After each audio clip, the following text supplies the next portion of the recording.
Hull City have made 3 signings so far this summer, but if we want to compete for a top 10 finish, well, some more signings are going to have to happen, especially further up the field. Hello there and welcome back to the HullCityFanCentral YouTube channel, where today I'll be going through the entire Hull City squad, what players might be on the way out. Alongside, I'll be giving a few nominations for some players that are either rumoured to be coming into Hull City or players that I think that Hull City might be targeting to certainly replace the lack of goals that we have in this squad, but also some other areas across the field where I think we need a bit of help.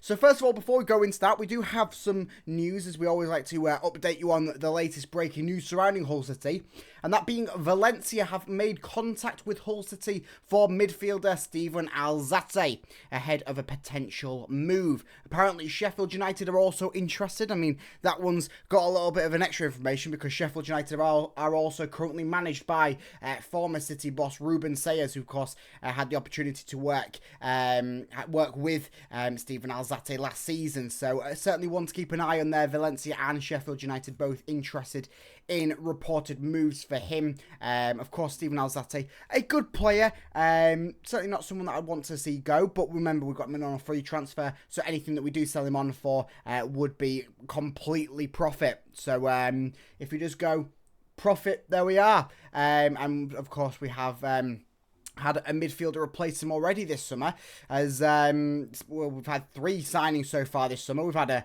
a defender, we've had a goalkeeper, and we've had a midfielder. Still no striker, and we've actually let a striker go.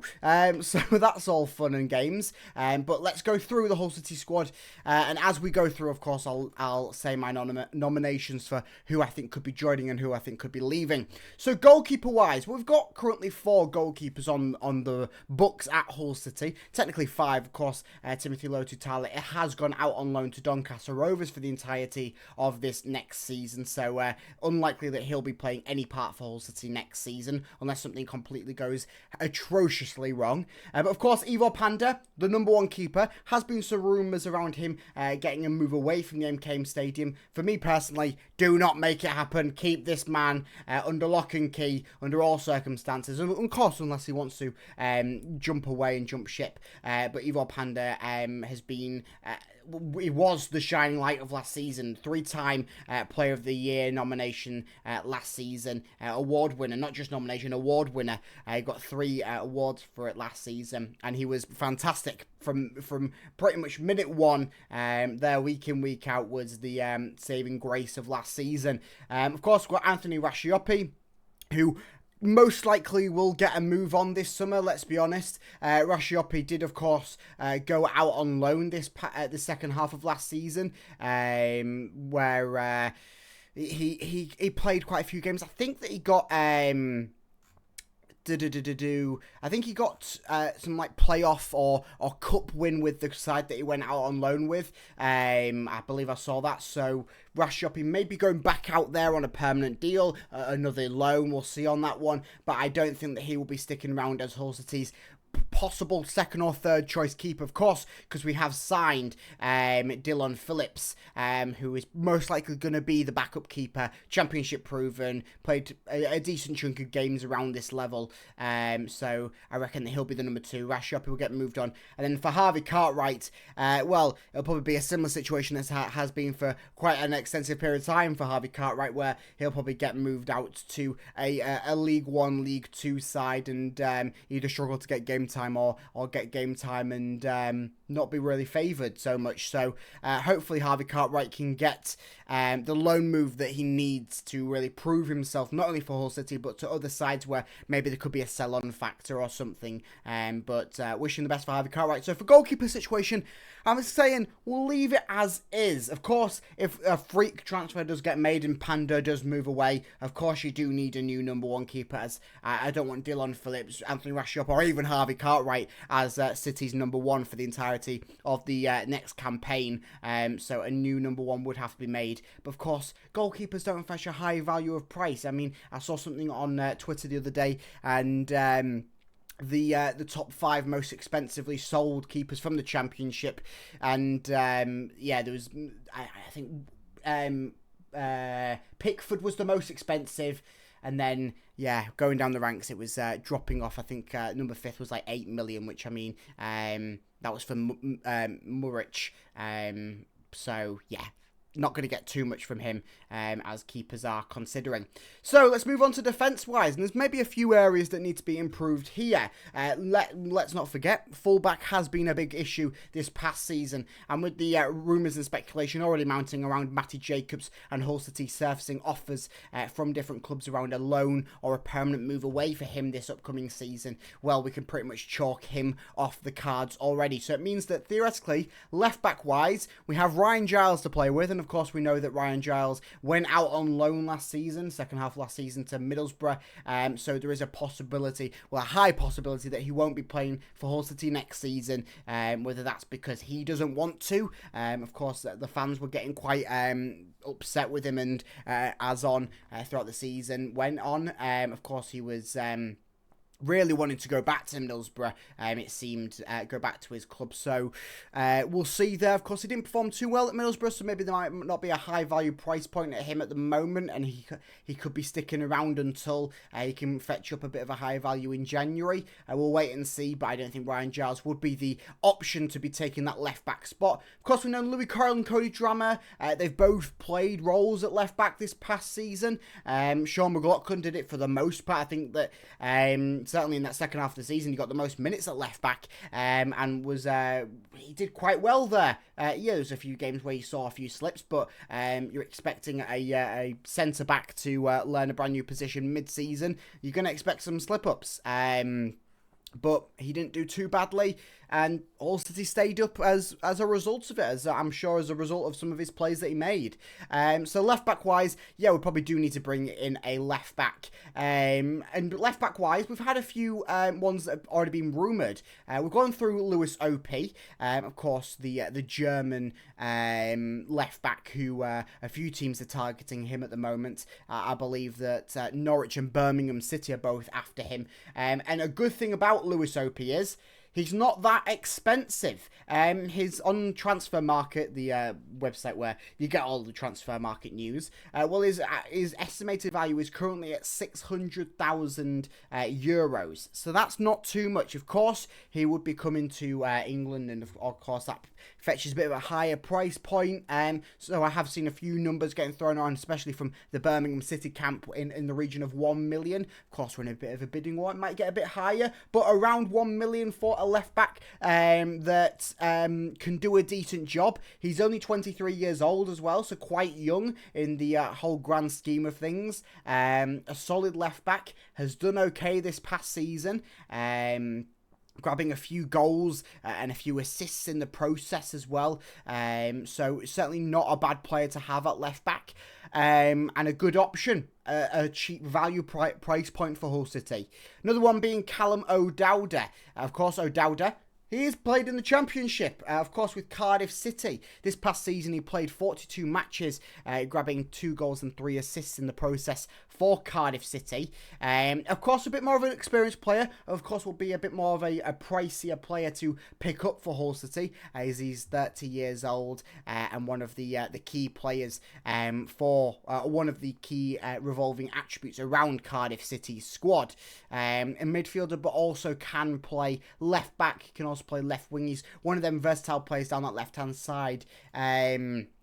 So whether you want to go after both of them, whether you want to go after one or the other, and maybe another player that I'm not saying, or that hasn't been revealed yet, that could be on the cards. But certainly a bit of a rejig would have to be done for the left back position. And of course, Cardiff City, after they're getting relegated, would he be looking to come back to the Championship? Estimated market value is around 1.2 million euros, so it's not that high. Of course, Cardiff City will be selling it to a team that are technically rivals in the division above, so that could fetch a bit of a hike onto the price there, but not a bad player overall, and certainly wouldn't be a bad transfer for Hull City to pick him up as well. I mentioned this one maybe alongside another transfer. I probably wouldn't pick up Callum O'Dowda and expect him to fix your left back position for the entirety of the season. Of course, he was on a relegation side last season, and probably he was one of the players that cause Cardiff to go down, because every player is part of that. So certainly take it with a grain of salt, but a club, a new atmosphere could change all of that. Who knows? So that's left back position. Well, centre back, I think we're all set. Of course, Hull City just have signed Semi Ajayi, who is a centre back. We covered it yesterday when they announced the signing. But of course, on the cards we also have Charlie Hughes, Alfie Jones, Sean McLaughlin, who is primarily a centre half, John Egan, and also Andy Smith, one of the youth players that will probably get a move out on loan somewhere. So centre-back wise, we're pretty much set. To be noted on Sergei's formation, he typically plays with a 4 or a 3 back. And I said yesterday that we're set for either or, because of what Semi Ajayi provides as sort of a polar opposite to the likes of Egan and Hughes, and then therefore you also have Jones and McLaughlin in there as well. You've got pretty much a well-rounded central centre halves, so I don't think we really need to be pushing for a big money move there, or even a small money move. I would trust in the players that we've got, of course, unless a transfer away happens. Right back wise, well, right back wise, it's a bit of an interesting one. We've had no players rumoured yet. Of course, Louis Coyle and Cody Drammer seem to be the players there. Of course, as I said, Sergei likes to play with a 3-back. We maybe don't necessarily need a true out-and-out right-back. You can have Cody Drammer play there and plays more of that right wing-back as he likes to do so, and help getting the attack going forwards. Of course, you could get a right winger or a midfielder to come back and do that. Of course, we've known Regan Slater's played a job at right-back at points in this past season. So right-back is certainly an area that does need to be looked at. A player probably does need to come in, or a situation does need to be figured out there, as you wouldn't want to be resting on Louis Coyle and Cody Drammer, who certainly had highs and lows this past season at the right back position. But no player has been rumoured yet. Of course, Sergei hasn't, I don't think, officially taken over the job at Hull City yet, so we'll wait and see on that front, but certainly one to keep an eye on, the right back position. Well, moving forwards up the field, midfield, I think midfield were pretty much all sorted. Of course, this isn't counting wingers, but Marvin Malem is probably going to get moved on. He was out on loan for the second half of the season. Similar with Abdul Shameh, he's got a lot of interest. A lot of teams in Turkey are interested in him, and I wouldn't be surprised that if he doesn't get moved on before the start of July. That's how much interest is in him, and we can fetch a bit of a price point for him. Of course, you've got Harry Vaughan as one of the youth players. He could possibly go out on loan. Depends on how Sergei sees him and how he values him. Harry Vaughan's been one of these players where he's performed well, but just hasn't really solidified a place in anywhere. He did really well in the academies this last season, in the under-21s. Got a call up to Ireland's under-21s a couple of times. Performs quite well there. So it'd be interesting to see what the future is for Harry Vaughan at Hull City, whether it is a role within the first team, whether it is back to the under-21s, or whether it is out on loan. I think a loan or a first team spot for him would be best case scenario, and possibly a loan would be even better than a first team place, as he'll be more guaranteed the game time. Of course, Steven Alzate said that could be moving away. We'll wait and see on that front. We know about Gustavo Puerta has activated the clause, and so he's coming in. There has been a little bit of interest surrounding him coming to Hull City, and teams wanting to maybe pull him away. Nothing concrete yet, so City player, we'll keep with that. Matt Crooks, similarly, a nice player there. He's within the side, nicely done. Regan Slater, I don't really see him going anywhere unless he wants to make the move away. Elliot Matazo, would be nice to have him back. He was a good player until went down with that injury this past season. And of course, Casey Palmer, fantastic player in there. So I don't think City need to really address the midfield situation. As I say, also, they have picked up Reda Laliao, So certainly not a position that needs to be focused on too hard. Certainly Hull City always like to go ham on the midfielders. We saw it last season, buying more midfielders than spots that we have available for them. Wouldn't be surprised if we do pick up one more midfielder this transfer window, but it wouldn't be a spot that's desperately needing of improvement. And then, of course, you can take advantage of the loan market, which nobody really knows the landscape of that until a bit closer towards the deadline, as teams have sort of figured out what their situations are. So let's move into the final positions, and that's been the forwards. So first of all, start out with the wingers, that being Liam Miller, Kyle Joseph, Mohamed Baloumi, and Abu Kamara, and Mason Bairstow. Not Kyle Joseph, sorry, I've said him, and he's a striker. Liam Miller, Baloumi, Kamara, Bairstow. Bairstow can play also up front. Kamara is expected to be moving away from City. Apparently, Portsmouth have expressed quite a high valued interest in him, and bids within the region of about £3 million I've seen. So Kamara could be making a move back to Portsmouth. I think maybe he would want that personally. And then, of course, if he wants that, the club aren't going to stop it. And if it can fetch a fee in the region of £3 million, well, you're not really going to say no to it. Maybe you try and negotiate for something a bit higher. I can't fully remember the price that we paid for him. I think it was in the region about 3 to 4 million from Norwich. Of course, it was on a bit of a longer contract than some of your other ones, so certainly one to keep an eye on there. Could play into a factor with a move away there. Baloumi, Miller, and Bairstow, they're all going to stay, aren't they? Baloumi and Miller, of course, had their seasons last season robbed through ACL injuries. They'll be both back fit, ready to go. I think both of them are back doing football activities and getting ready for a pre-season. So I think they'll be coming freshly into the season, playing from minute one. Of course, with Mason Bairstow, we know what we have in Mason Bairstow, just waiting to prove himself. Just waiting for that defining factor, because he can have a game where he comes off the bench and he looks somewhat alright in a position, then he can have another game where he'll either start or come off the bench again and it won't look 100% nailed on. Needs a bit more consistency from Mason Bairstow and really to figure out what his role is. I don't think the uncertainty last season with the change of managership and change of formations really helped his growth. So Mason Bairstow, he's a City player for a few more seasons. Of course, signing that longer contract deal, being a bit of a younger player from Chelsea's academy, certainly would look to have him in a bit more of a nailed down role, so he really knows what he can provide for City. So, winger wise, where are we going to move from here? Well, I have sourced a few wingers that Hull City could possibly target. A big one being Arba Hawkam. So Arba Hawkam, he's not just any left winger.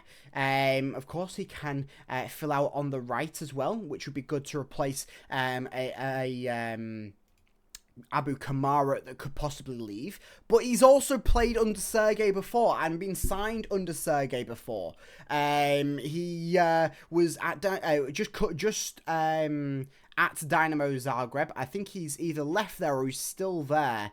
No, I think he has just left there. So it would be a free transfer for Arba Hawkam. I might be mistaken on that. He might be still at Dynamo Zagreb. But that was the club that he was signed for by Sergei, the Hull City manager, when he was managing over there a couple of seasons ago.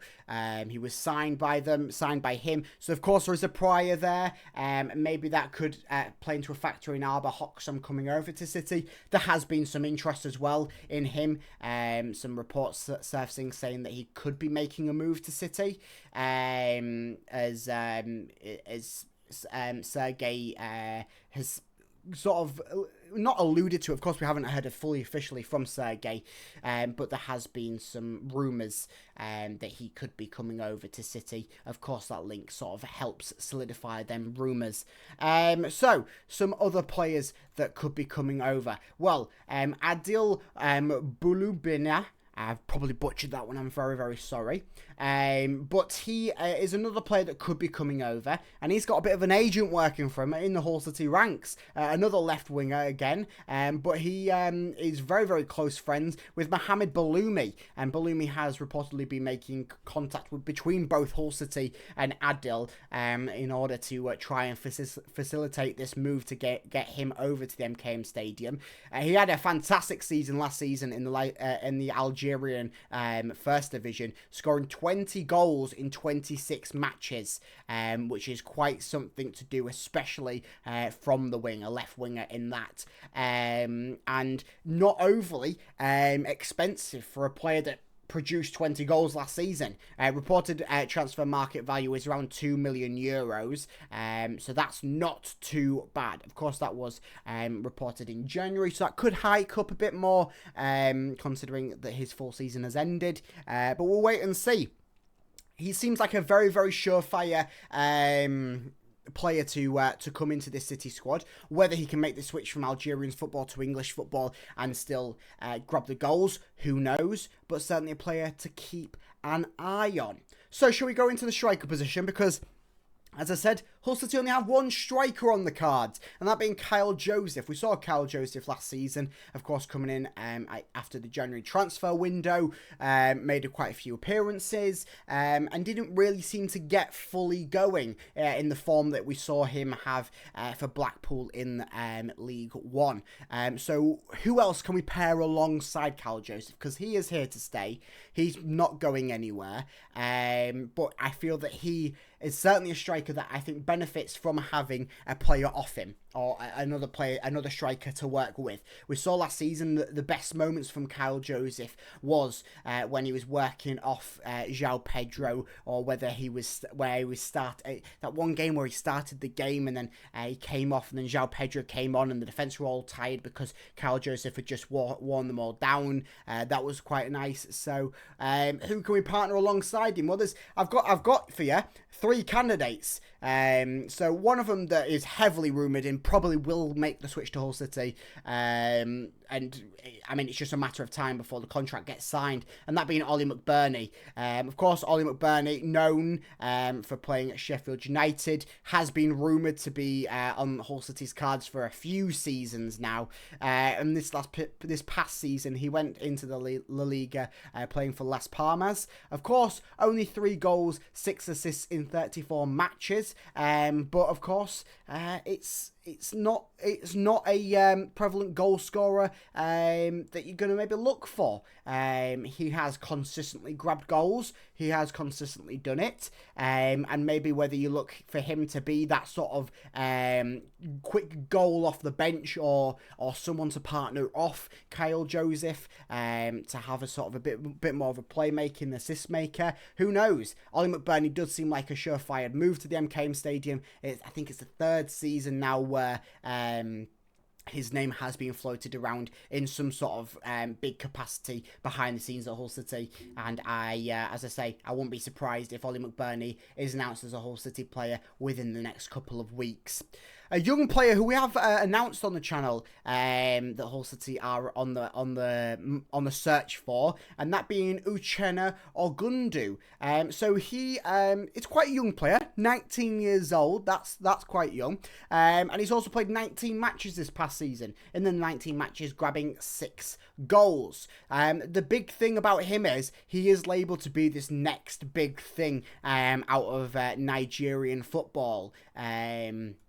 He is a striker, quite a bit of a taller player, can get going, can get moving, got a bit of pace about him, and then also does have some very, very good skills around him as well. Can get a shot away, bit of power there, quite a nice sort of has a little bit of a play style of a Benjamin Tete, a bit more nimble, a bit more faster than a Benjamin Tete. But that he reminds me of that sort of player in the fact that he's got the power there, he's got the height, but he can also pull off a few skills if need be. And certainly a player to keep an eye on. It's a young player again, so whether that either favours into Hull City's choice of signing him or doesn't, we'll wait and see. He's a player on the cards for Hull City. he's labelled to be this next big thing. So, I mean, Hull City might as well take the hit on him. So one final striker that we're going to be talking about, and this one has been someone that's on the cards for a few different sides. I know Rangers are maybe looking at picking him up, and that being Matija Frian. So Croatian footballer again. And this past season in the Belgian Pro League, over at KVC Westerlo, he played 39 matches, grabbing 13 goals, 2 assists. It's a tough league, the Belgian league. Of course, we know one player that's at KVC Westerlo already, former City player Lakilo went there. Play alongside Frian as well. So Frian, it seems like he is going to be making a move away. Only 22 years old, young striker, grabbing goals. I say 13 goals in 39 matches. Not too bad. And a lot of top teams are looking for him. So whether he does make the switch to Hull City rather than going to Rangers that do seem to be heavily interested in him. It is sort of rumoured to be quite a bit more of an expensive striker. 6 million to 15 million, that's sort of the price point that I've seen floated around. I think Sunderland are also in the possible market to pick him up, and of course playing Premier League football, playing Scottish First Division football for Rangers, and I'm sure they've got European football, so maybe that doesn't play into Hull City's favour as much, but I mean, we'll wait and see. Striker situation is certainly a place that Hull City need to focus heavily on this summer. That's why I've just picked up 3 of the many rumoured players that Hull City could be picking up to sort of fill in for that role. Because goals-wise, there is no out-and-out goal maker in this squad. Yes, Miller, Bellumi, Kyle Joseph, Palmer, Matt Crooks, they can all pick up a few goals, but is anyone there really going to solidify as a guaranteed 10 plus, 15 plus goal scorer there unless they have an incredible season? Not really. And that's what you need. We've said it for years. Goal scorers is what we need. We saw it in our successful season 2023-24. Yeah, we missed out on playoffs, but if we had a fully fit squad for the full year, we would have got the goals, we would have got playoffs. And I mean, you see it with Liam Delap now. He's at Chelsea. If he was there fully, if he was at Hull City fully fit for the entire season, we would have made the playoffs. He would have got the goals. Jane Philogene got the goals, got the assists. So that's what needs to happen for Hull City. We need a goal scorer. We can fill in the other areas where needs be, but a couple of key goal scorers is what this team needs. So, of course, I'll keep saying everything Hull City. If Hull City do manage to sign a striker, well, you know, here straight away. And I will keep saying all the transfer rumours, news surrounding Hull City as we break into a championship campaign that is a bit up in the air at the moment for City, but still a lot of hope is on the cards as Hull City have made 3 signings already this summer. More still to come, so I'll see you in the next video. Up the Tigers!